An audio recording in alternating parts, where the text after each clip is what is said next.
In metaphysics, my philosophy, objectivism, holds that there is only one reality, not two, nor four, nor 10.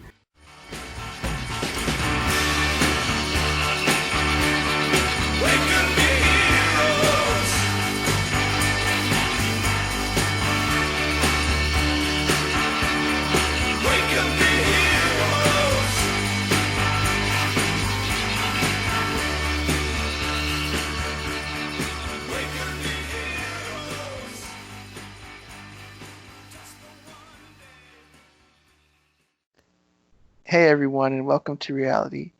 I'm Lev, and I'm here with William. Today we're going to be covering the George Floyd case. We want to cover a lot today. We want to have at least an hour of content today because there's so many issues we want to discuss. Generally speaking, we just want to talk about the context of what happened, just talking about what set off everything. We're going to be talking about the protests in relation to the Black Lives Matter movement and police brutality. There's concerns over that. And also, we're going to be discussing police in general. What kind of changes should be made to police, if any, and in what way. So that's what we're going to be talking about today. And also, we're going to devote some time to the Capitol Hill Autonomous Zone in Seattle. William, do you have anything to add to that? I think you covered it. I mean, there's several aspects to the George Floyd killing that we'll be getting into, and also the rioting and the looting. Basically, all the different aspects of that. And and then we're also interested in the response from government and police and how they handled the situation.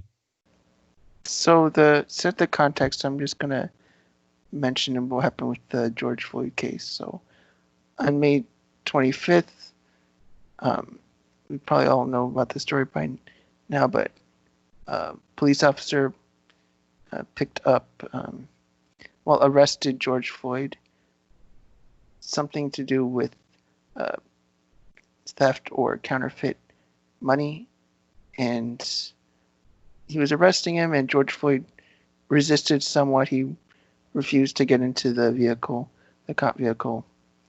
He fell to the floor, and so the officer used forcible restraint against him, and not only that, kneeled on the guy's neck, on George Floyd's neck, to restrain him. And as that was going on, George Floyd claimed he couldn't breathe.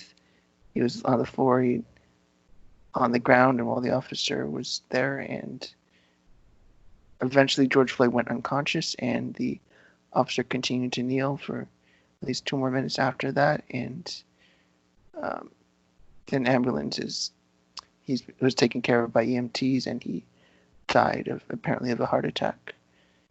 And many people think now, or question whether was that murder, was that involuntary manslaughter, or was even completely innocent. That people have been discussing that. And some additional information about that might be worth thinking about is that George Floyd was under the influence of fentanyl and other drugs. He had underlying heart issues. So that pretty much covers all the information you would need to know at the specific instance and everything that people are responding to. What would you like to add to that, William?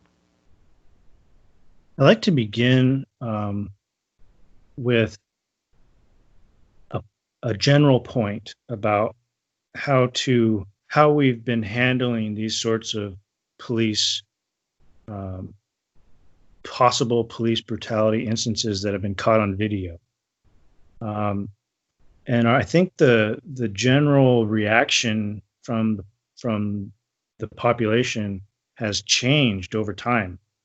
I remember back when the Rodney King video came out, and the rioting didn't happen until they acquitted the officers in court. There wasn't a great emotional outburst and rioting when the video was released. That happened when they felt justice had not been served. In this instance, the George Floyd video came out almost instantaneously, like the next day, or maybe the same day. I can't remember which day the video came out, but the reaction was instantaneous, and they saw the video and they automatically assumed the worst.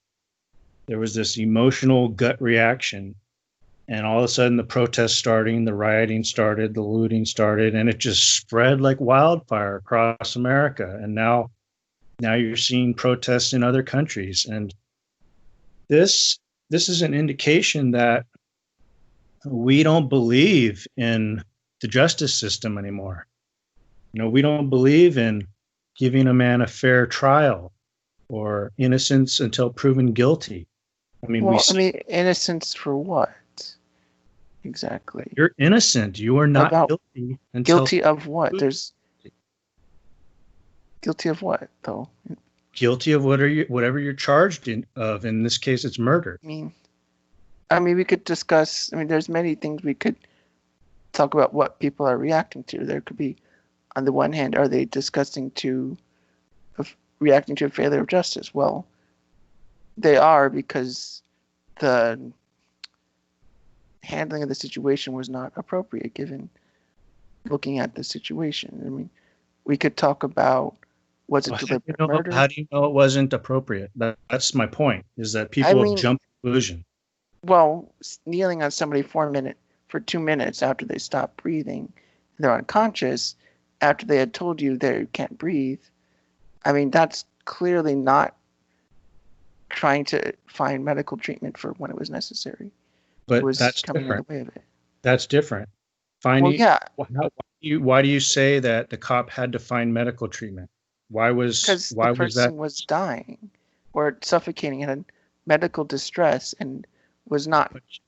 As an officer, it wasn't clear on the video why he was dying. All you see him. Does it matter why he's dying? If he is dying, does it matter why? Yes, it does matter why. How does it matter why?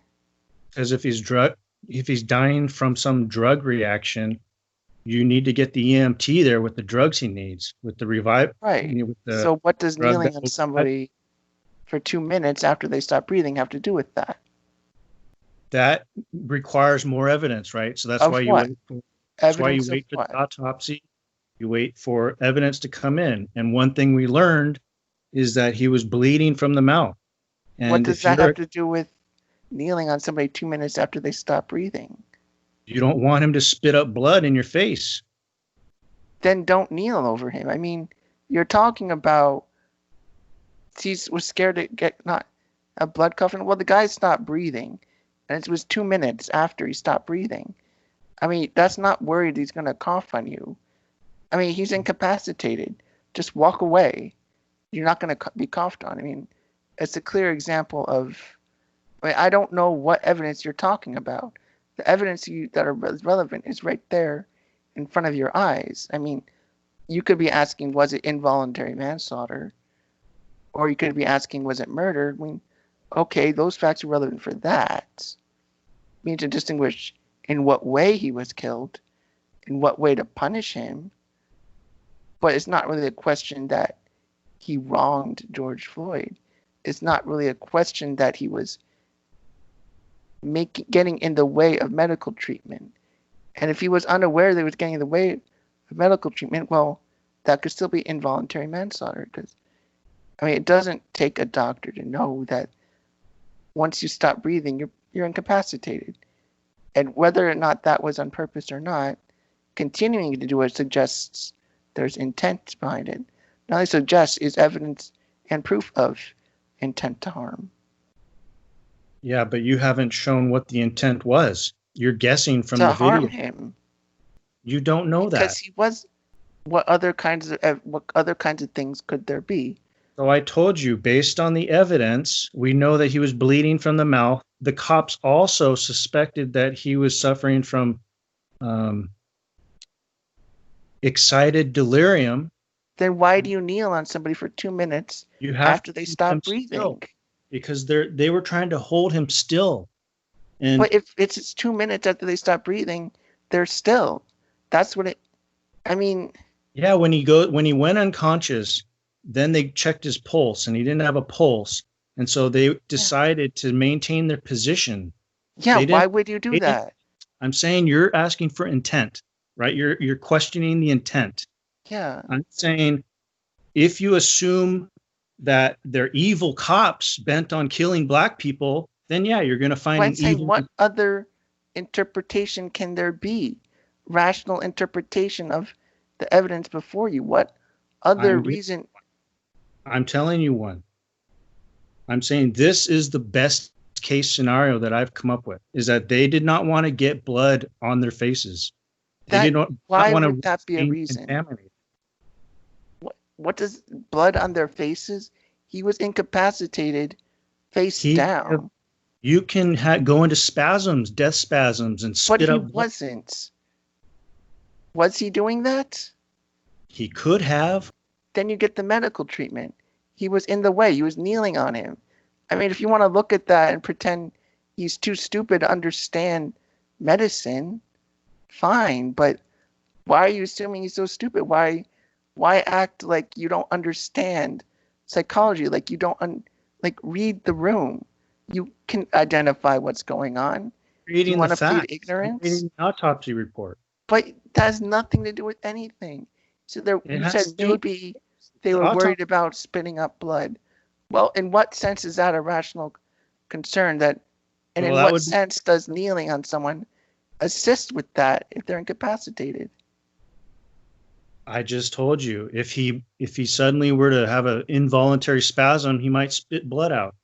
If he's Well, if then he- don't kneel on him. not actually That's a- dead and he wakes up and regains consciousness and starts spitting up blood, would you rather his face were pointed away from you or at you? You should sit him up and maybe tie his arms behind him.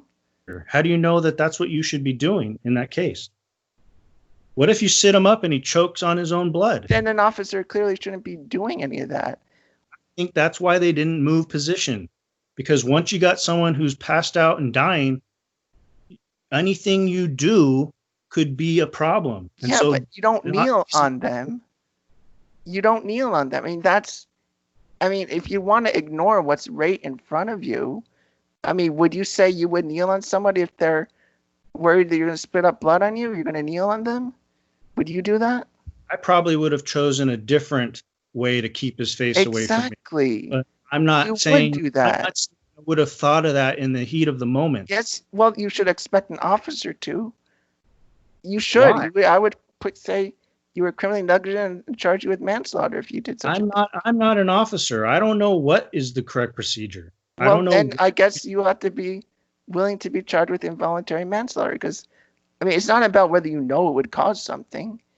I mean, if you involuntarily murder somebody or involuntarily kill somebody, that would be manslaughter. It's like, I mean, you could kill somebody involuntarily. That's exactly what I'm saying.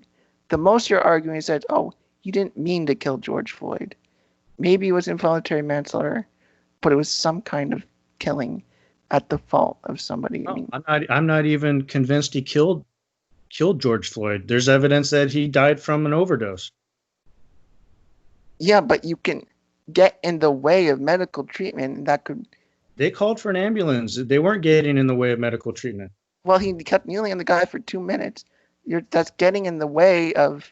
Got off when the EMT told him to get off. Yeah, but after the guy was so stupid to kneel on the guy, I mean, fine, charge him with stupid killing for being stupid in such a way that somebody dies. But you're assuming he killed him. I'm not assuming it. The evidence is in front of my face. You're not looking at all the evidence. You haven't looked at the autopsy. That doesn't matter. He was causing an issue. If you can look at that and not know that's causing an issue, you've got issues yourself with trying to understand people psychologically. I mean, I So, can't explain that other than you're not really paying attention, so looking. you disagree with the medical examiner? I'm saying it doesn't matter what the examiner said, because regardless of what specific thing that causes death, the officer was causing an issue, exacerbating a medical issue, and even the guy said, I can't breathe, and he's insisting on kneeling somebody's neck. I mean, if somebody can't breathe, you don't kneel on their neck. And if there's some genuine concern of their medical safety, well, they're not a safety, it's not a danger of them murdering you. You've got the power over them anyway, and you don't need that type of power over somebody, especially using force over that. I mean, he's not a doctor, so of course he won't know what the right thing is, and then giving him the power to decide, at best he accidentally killed a man, which he would be responsible for, or as involved in exacerbating the situation such that he died. Well, answer this. How do you explain that George Floyd was complaining that he couldn't breathe while he was still standing up? Maybe he was having a heart attack. I don't know. He had 11 nanograms per milliliter of fentanyl in his blood after he died. How does kneeling on somebody help that? How does it do anything except make it worse? They were trying to restrain him because he was resisting arrest. But They didn't know he was intoxicated. That's not the proper response. You don't know that. Well, I do know that medically speaking, and if they don't know that, then that's exactly why officers shouldn't do things like that, because you'll accidentally kill somebody. Murder, kill, whatever it is, you can accidentally do such things. I mean, I'm not necessarily even trying to argue it was. How is it an accident? He committed a possible crime. They arrested him. He resisted, and they tried to restrain him. How is that an accident? They did it wrong. They restrained him wrong. I mean, you can't just say, oh, I didn't know that would make it. I didn't know that could make things worse. Well, I mean, it'd be ridiculous to think restricting somebody's breathing helps. How do you know they were restricting his breathing? He was kneeling on the guy's neck. But how do you know that was restricting his breathing? Because when you kneel on somebody's neck, you're pressing on their neck. But that needs to be proven. You need to be proved. I mean, you're just asking for evidence that. I mean, he's kneeling on the guy's neck. That doesn't help. An image is not science. It's not an argument. I mean, if somebody's saying they can't breathe and somebody's kneeling on somebody, then that's what happens. Like, are you asking me to get a microscope and try to see, is his knee actually touching? I'm asking you to look at the reports, the complaint, and the autopsy. You can restrict somebody's breathing and exacerbate an issue, regardless of even if you completely close off their breathing. And they could go unconscious because insufficient oxygen. It doesn't necessarily mean they're going to be asphyxiated. I mean, we can only argue so much about how detailed do you want to go and specify exactly the place where he put his knee on. I mean, do you need to look at somebody being strangled? Maybe it's like, oh, well, I'm not quite sure that they're closing their airway. Maybe they're just he's just playfully grabbing the person's neck. Nothing wrong with that. We can't prove it. I mean, at some point you got to say, like, yeah, I see it. The person's causing issues. They're doing something to a person that I don't think you could sensibly say is, oh, that's just restraint. Like, if you think that's just restraint, well, there's better ways to restrain somebody. And what would you have done? One, I would be sure I had enough training to even engage in how to restrain somebody with a medical issue. I would have to know about that first. And the fact I don't know about it would mean I wouldn't do anything. I would call for reinforcements. Like if he was really having a heart attack, well, I don't need to do anything. I just call the ambulance and wait. I don't need to intervene and hold him still. I mean, I don't think anybody's going to blame you for not knowing what to do, so you do nothing. That is a good kind of response. I mean, that's the type of response I'm expecting or would hope in when So dealing. you let him go? I wouldn't be letting him go, but he's clearly in an incapacitated state and not really a threat. If I truly did believe it was No, probably he was under the influence of drugs. he lost consciousness and he's resisting and he falls to the ground. What do you do? You call the ambulance, and if you really do believe that, as I believe the officer had claimed, that he believed was worried about excited delirium, which is kind of an informal term, but it is a thing. If that was really a concern, well, you really shouldn't engage with somebody if you know they have if there's a medical issue and you yourself are not a doctor. If you were a trained EMT, and I knew that for a fact, it might be different, but the fact I know he isn't. And that I think there's many things you could say to specify exactly what ways he's at fault. You can even just say criminally negligent. We don't necessarily have to say it's got to be murder, but, well, let me put it this way. What do you think about just discussing about the way, like, is such a response necessary anyway? Do you need a forceful response for somebody shoplifting or using counterfeit money? Do we need these tools anyway? Yes. If someone's committing fraud or suspected of fraud, they're passing fake currency, you need to take them into arrest. So if they resist, you need to use force. Well, let's think of it this way. Why do you need to arrest somebody right there on the spot if you can identify them? And why not say, well, just specifically even get a warrant? Say, like, oh, we know this person did this. We'll take him in, or we'll inform him that he has X amount of time to come in, or else we're going to come to his home and arrest him for doing this. I mean, I can understand crimes as far as, like, oh, he's a bank robber. That'd be one thing. But if somebody's just counterfeit exchange, I mean, it's not a violent crime. You can almost call it, if it's not a violent crime, do you really need officers to deal with this? I mean, even leaving aside your issues with saying the officer was guilty of anything, of any wrongdoing, you could still question, well, do we need officers dealing with this anyway? Yeah. I mean, well, I think we do. I mean, if you're going to give him a summons to go to court, what if he doesn't go to court? Well, I mean, then I guess that becomes an issue. I would think of other things to do. Send him a second summons?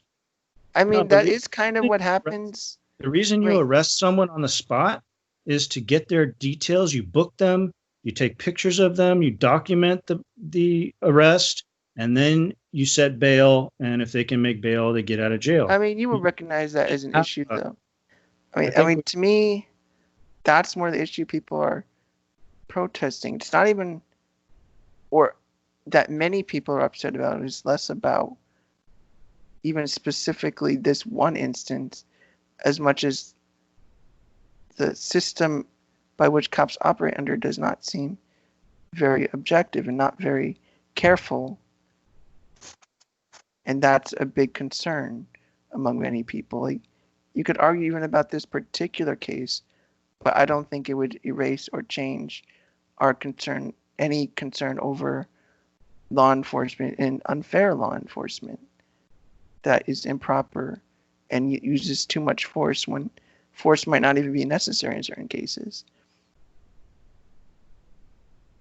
Well, I don't know anyone who's saying they didn't have a right to arrest him. The issue here is, I didn't mean right to arrest, but even the procedures by which enforcement is done, and the procedures all seem wrong and incorrect. I don't think I've never heard anyone claiming that George Floyd did nothing wrong whatsoever.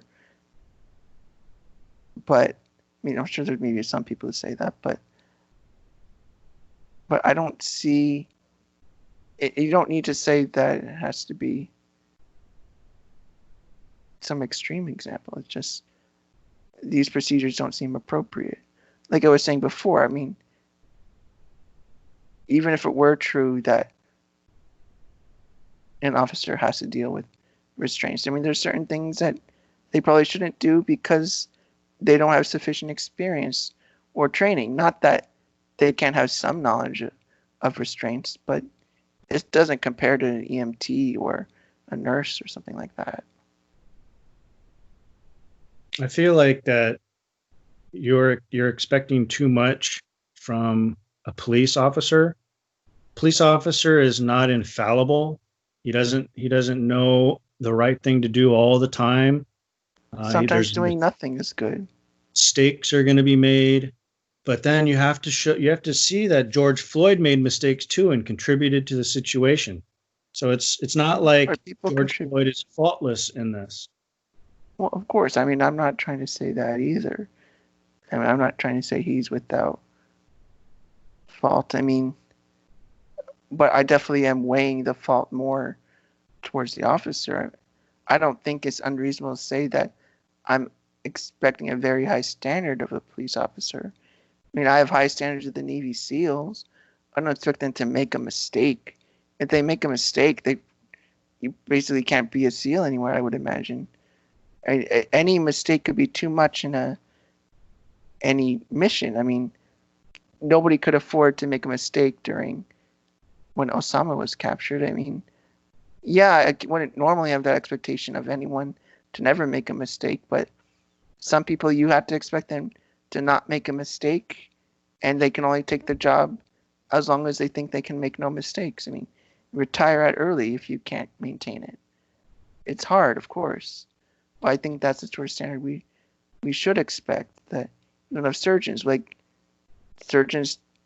accidents do occur in surgery even, but we have very high standards of that, and we don't tolerate much error at all. There's minimal tolerance, or could even get your license revoked as a doctor for making a mistake. If I can summarize, basically you put most of the blame on the police officers. I put most of the blame on George Floyd. So maybe we can just leave it there and move on to the protests. Yeah, I think that's fair. I mean, yeah, that is a fair way to put what I'm thinking. I'm not trying to say it's only blame the officer. I just put more weight on one person. Yeah, we'll go to the protests next. I think you had more in mind about the protests that you were thinking of. Are there any particular protests in any particular city you're thinking of? People can look up the information and the timeline on the protests and riots if they're not familiar with them, but everyone listening now is going to be familiar with them, so I won't go over too much about how it happened or like the progression of the riots. Basically, these protests started in Minneapolis over the killing, and then they got out of hand and they started burning police station, and protests and riots and looting spread across America to something like 140 cities. They called in National Guard in many states and to restore order. And now we've gotten to the point where there's this group in Seattle trying to take over a part of the city. And they call it the Capitol Hill Autonomous Zone. The main point I want to make here about the protests is that what we've been experiencing is this attempt to redefine the word peaceful. My view is that a peaceful protest does not include an unpermitted blocking of streets, of roadways.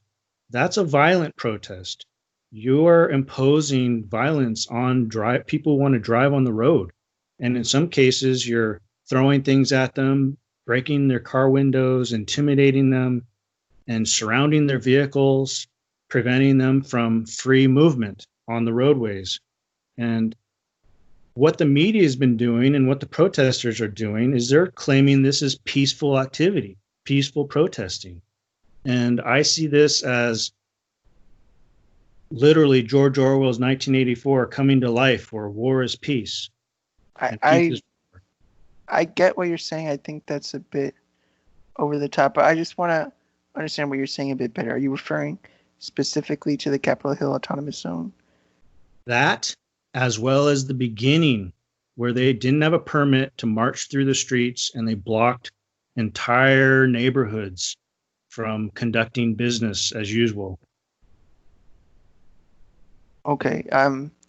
As far as I had been reading about the autonomous zone, well, before I even get into that, I just want to clarify what we want to be discussing here. We're talking about the protests and the riots going on. It's hard to distinguish a lot of what's going on, because it's not a necessarily cohesive thing.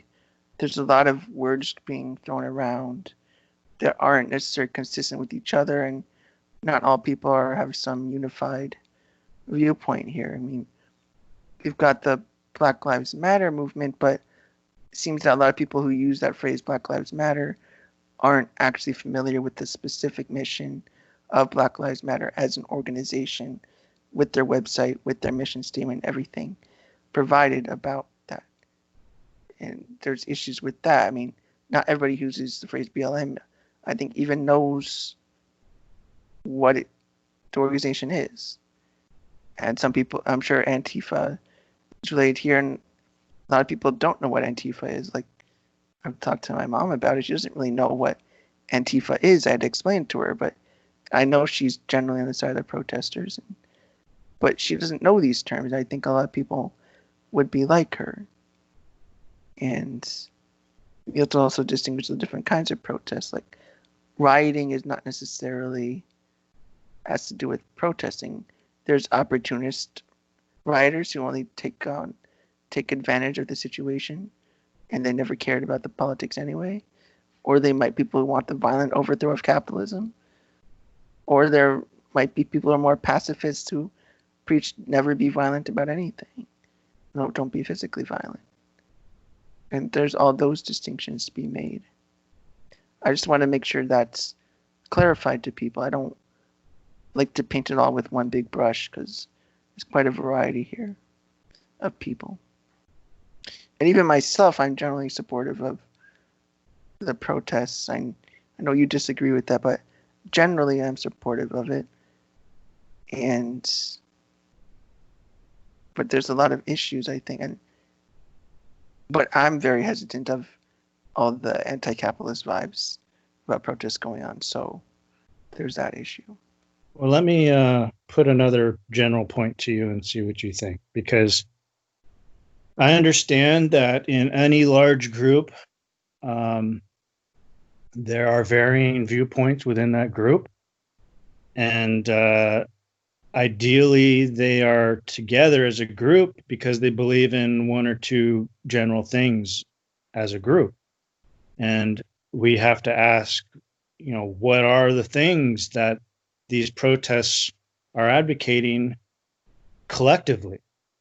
And it appears that a lot of them started off being against police brutality and systemic racism, things like that. Right. And it just so happens that the Ayn Rand Institute had a panel discussion the other day, and Peter Schwartz made a very good point, I think, in that panel discussion. And his point was that this is not what BLM stands for. BLM doesn't actually care whether police brutality is a big issue in the country. If they did, they would care about past cases where it was proven that it wasn't police brutality. Yet they still use those cases from the past as examples of police brutality. So they don't care about the facts. And the people who are marching under the banner of Black Lives Matter, they don't care about the facts either. Otherwise, they wouldn't be marching with Black Lives Matter. Well, I think a lot of people, it is very opaque what the BLM movement stands for. I think it's very opaque too. Like, even on their website, it's not exactly clear what they intend to capture. And it seems like, I mean, they talk about police brutality, and I think that is a valid thing to at least discuss and important to be very concerned with. But if we look on their website, their agenda seems to be more about like acceptance of all communities, but not only that, the explicit belief that Black people have been systematically and explicitly targeted for their demise within our society. Not just like, oh, it's incidental effects of racism in the past that create systemic racism. Rather, they really think Black people are targeted directly today. And I'm not sure how many people would agree with that, or even, I mean, it starts to make me question, are they trying to be like the Black Panthers, where they try to co-opt a legitimate concern? Like in the 60s, I mean, racism was a more direct issue, even more explicit within the government. And they used violence to achieve their ends, explicitly violence. They wanted Black liberation. They wanted violence to fight back against the government with terrorism, like killing people, things like that. And to me, that's what seems like BLM is. I'm not talking about it as the general idea of, oh, we don't want police brutality as people seem to think it is. But when you dig down, it's a much wider, more philosophical position, so to speak. Do you follow what I mean? Yeah, I mean, if you're getting at the fact, in my opinion, it's a fact that they're just a Marxist organization, and they used to use that word in their older websites, which I don't see anymore, but they probably can be found on web archive services like Wayback Machine. But they used to use explicitly Marxist language, and they were collectivists. They believed in they believed in the Black brotherhood, or uniting in solidarity for the Black race, and they would include transgender Blacks and gay Blacks and the whole LGBT community. And they would allow whites in the organization as long as you agreed with that principle, that Blacks had a right to their own like solidarity movement, and underlying that are these political issues which they use to expand their reach and bring people into the movement for Black lives. And they use police brutality as one of them, because you get these awful videos that show Black people dying in the custody of cops, and that's an image that creates a visceral emotional reaction in people, and then that drives participation in the protests. I do want to be clear, though, that, I mean, I can see the philosophical aim of Black Lives Matter as an organization, but I'm not trying to say that police brutality isn't an issue we're discussing. I know you don't think it's as big an issue as I do, but I'm not even trying to downplay or ignore it. It's just that we should understand the types of protesters we're dealing with. It's not a clear-cut, common sense thing people are asking for. I mean, there's immense complexity in what people demand and want. It's not just, we want better policing. There's a lot out there. You have to actually look into it, know what you're protesting for or protesting with. You don't necessarily know who you'll be with if you go out to a protest. They might be entirely focused on police reform and anti-brutality, and that's all they want explicitly. That would be great. But are they specifically Black Lives Matter supported, not just in using a hashtag, but are they literally a member of the organization? Do they fully integrate their ideas with that organization's mission? There's these things we have to discuss, because it's such a nationwide thing now. that I don't think it's important to do our own due diligence about which protesters are doing what.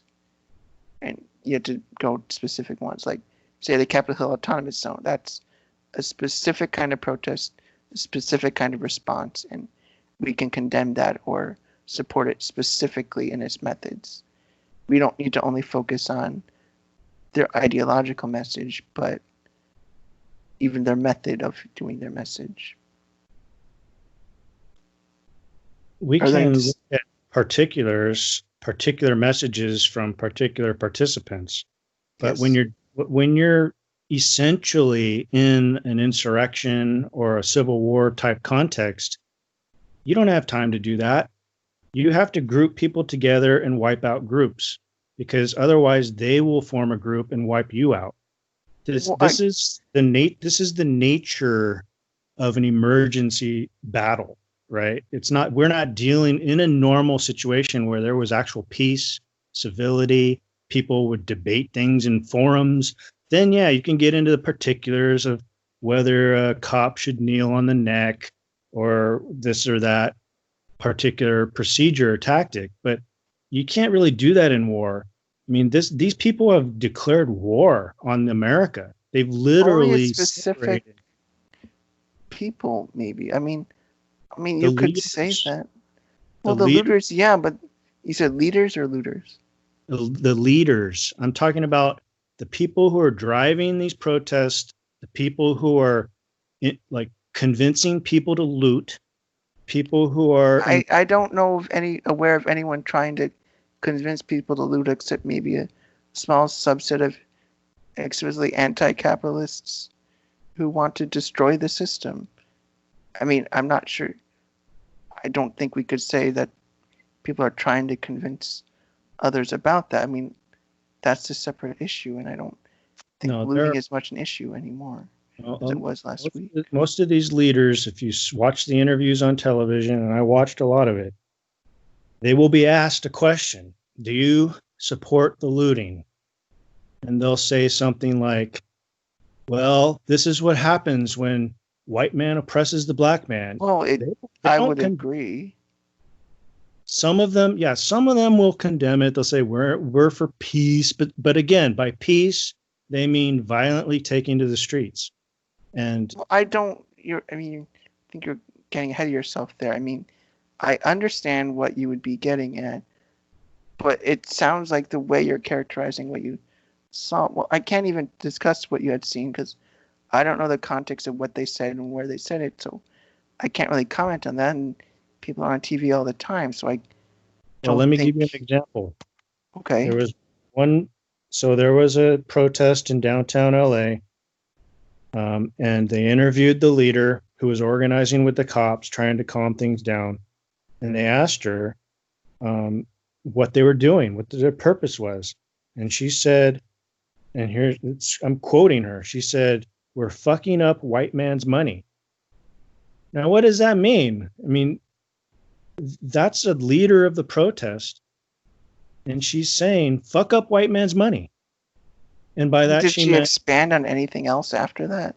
She can't expand because she's smart enough to know that she can't say go burn down their businesses or whatever. She perceives stores in that neighborhood as white man stores.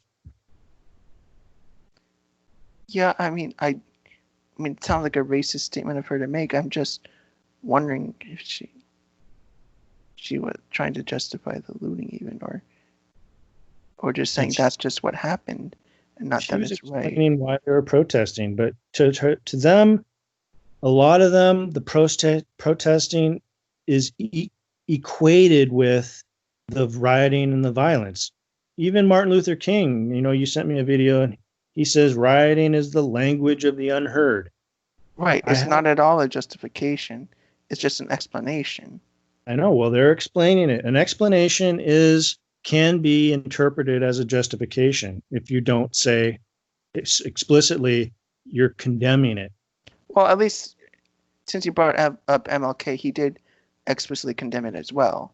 He says the language of the oppressed, and within the same context, he did say that it's not at all justified.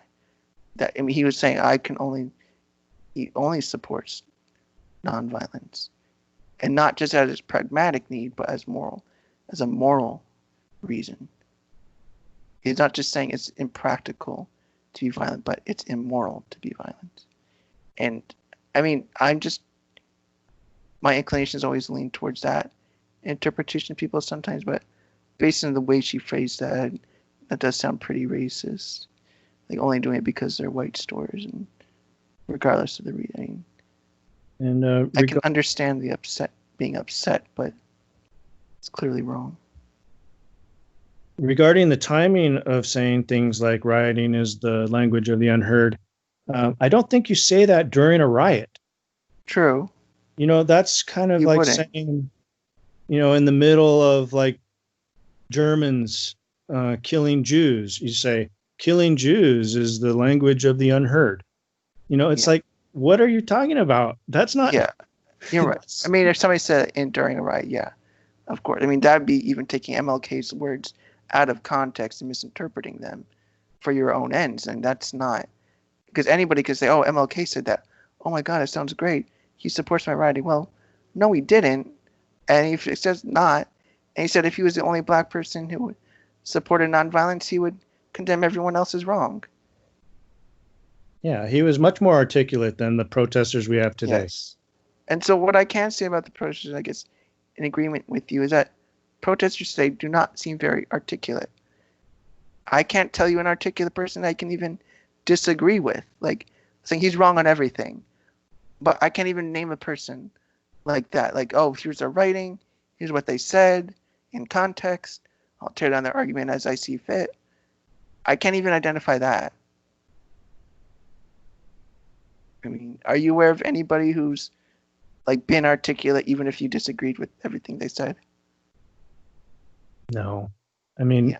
I'm sure a few can string together their words, but you really don't see articulate leaders, and that's one of the problems is in dealing with the mobs, is that the police don't know who to deal with. There's no rational spokesperson for the other side, so in some cases they just have to go in with violence, and because they can't calm the mob down any other way.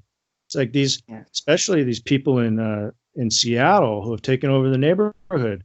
They issue a laundry list of ridiculous demands, and nobody can tell who's leading these people. There's some guy running around with a gun trying to keep people from tagging walls, but other than that, who's in charge over there? It's just anarchy, and the police who represent law and order, they need to know like who to talk to deal with the situation. And when the person they're talking to is ridiculous and stupid, there's no resolution other than fighting it out. I could see that. I think as far as protesting goes, I think always the more effective thing is to be extremely articulate, well written, well spoken. Not even necessarily like well spoken, because I know somebody said, well, black people speak a little different sometimes, and you could think, oh, just by them speaking, they always sound not well spoken. But like, I'm just talking about people who are just willing to write things down. They take 5 minutes to literally explain things. I don't care how they speak. I just want them to say it calmly, even if I disagree with them. That way I could at least. I mean, that's the sort of protesting that's effective because people can listen. You can convince people who disagree, and it provides guidance to people who maybe don't have time to study everything in detail. Or, I mean, you can't necessarily expect everybody to know as much as you, even if they're on your side. You need to help people understand like things that you've come to understand that they haven't had to understand. Like, they probably know some things that the intellectual doesn't know, but there can be interaction between everybody and help things make things more articulate, get specific reforms they want, make it well known. That's the sort of thing I think you and I would rather see. Definitely. Let me make a couple points related to that. I wasn't even thinking about the black dialect or how they speak, I was thinking about just the ridiculousness of their demands and what they're asking to be done. You can't just abolish the police in a couple days. I mean, they wanted to just end the police. That's their number one demand: dismantle the police. That's ridiculous. And what I think the real problem at the root of this is that we're dealing with two completely opposite worldviews.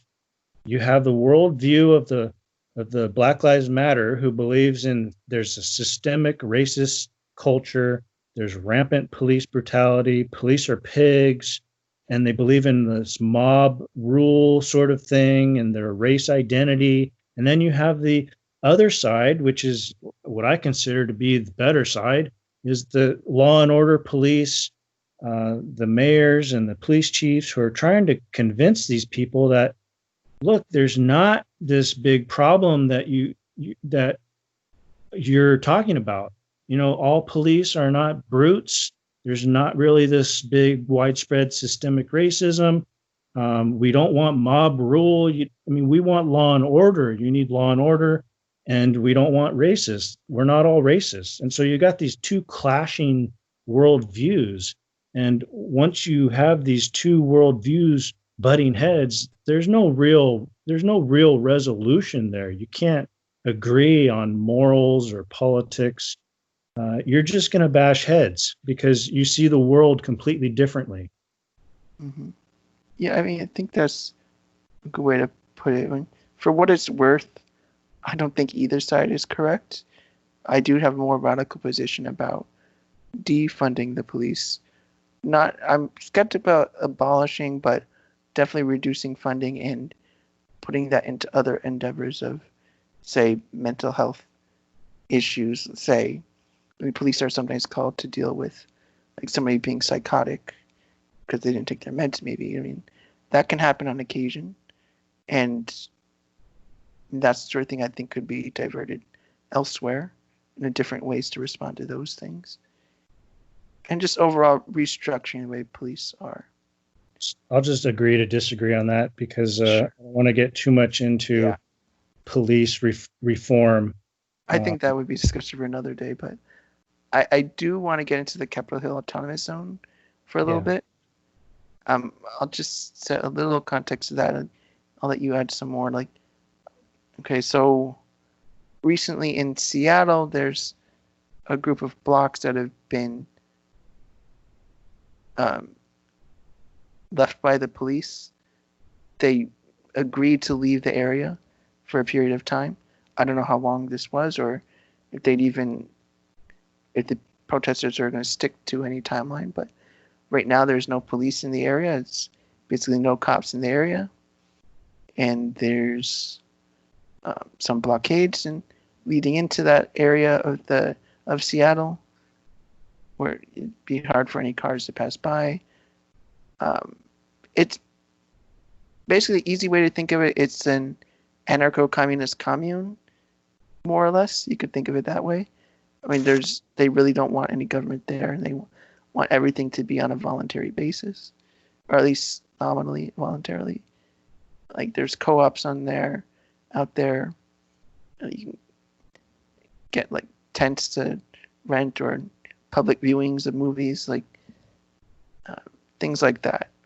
And there have been rumors of, say, extortion, but it's hard to substantiate that, especially when there's no police in the area. And there's also been claims of armed guards around there, which also hard to substantiate. At least more recently, I haven't heard any news of armed guards or anything, but maybe it was there before. Not really sure. And the future is uncertain about that area. And there's not much else to say other than you could wonder what's going to work out for them and what kind of response is necessary to this. Well, I think I don't know if you gave the name of the place, but they're calling it the Capitol Hill Autonomous Zone, and they put up signs all around declaring that it's separate from the United States. So in some sense, they're kind of ridiculous. They're not autonomous, but they're trying to be. So Yeah.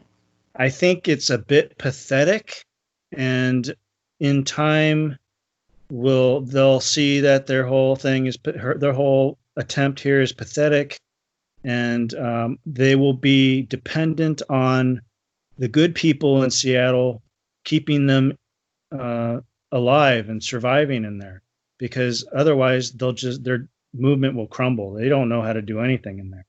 So I think on one hand, it's a travesty that Seattle has let this happen, and they just let these people overrun a neighborhood and take it over and intimidate people who live and work there. And I think but on the other hand, I think it's going to be a concrete example of how this movement is utterly ridiculous. Now, already we're seeing examples of how they don't know how to grow food, and they don't know how to keep law and order in their own neighborhood. Yeah, that seemed kind of silly when I had been looking at that. Like, any videos I've seen, like, they're all young kids. They just seems like they like the excitement, but then when they get down to it, they don't really know what to do next. It's like, yeah, they got their autonomous zone, now what? And they seem very uncertain. It reminds me of the show Mr. Robot. There was a revolution, then it went through, and it's like, wait, what now? And it didn't really manifest into anything more. It just kind of crumbled because they took down some banking company, and then they didn't know what else to do. I mean, they turned society upside down, but they couldn't do anything else beyond that. They had no ideological underpinning to what they were doing other than stick it to the man. Yeah, I think there is a danger that they'll grow their zone through sheer appeasement from the mayor and the police. But if the police or the mayor had any backbone, they would go in there and clear that place out. But they're unwilling to apply the necessary force. I'm skeptical that much of a response is necessary, depending on how it plays out. I would almost think it's fine just if they want to live that way, that's fine. I mean, as long as they cause no other issues, I don't see any issue with that per se. I do. But it depends if they're acting literally as a terrorist organization. That depends on that. And it also depends on whether they're breaking laws. They are literally stealing that neighborhood. They're taking it, and it's not their neighborhood.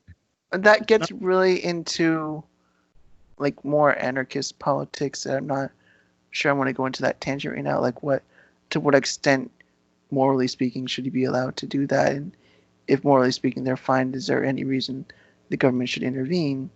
I think that's a side issue. I mean, as far as the message this sends or what effect it will have, I don't think it would have much, primarily because there is no ideological underpinning to make it expand. I mean, I'm not saying it can't happen. It's a concern that other things will grow out of it. But right now, I'm not too concerned. And a lot of them are explicitly anarchists. So I'm not just saying that based on my perception of it. Rather, it's specifically on things people there have claimed and agree with. I'm not sure if this is relevant, but it did make me think of how some ethno-nationalists want to have different divisions within a country for different minorities. Like, you have one region for Black people, one for white people, one for Asian people. And I mean, it's explicitly racist to me. Like, they want to separate the country based on, because they don't think races could really mix. In a way, it makes me think of, this is like self-isolation to create a zone that's probably more oriented for Black people. I can imagine, I'm pretty sure that would be fine in their eyes, that it should be a home for Black people primarily. That can almost open the way up for the opposite of what they're looking for, as in adding legitimacy or false legitimacy to ethno-nationalists and race realists who think we can't get along with the races, and here's evidence they're better off separate from us, and I'm quite concerned about that. I don't see much of that actually, because Well, I mean, it could be co-opted. most of the people in there are white. They're supporting the Black movement. The blacks are taking the leadership, but they're supported by a mob of white people. And Yeah, which is, I think, almost an irony of some racial movements. Sometimes, like, it's probably mostly white people supporting this in absolute numbers. And if you just look at the crowds, I mean, if you look at, they're mostly white, video. I know.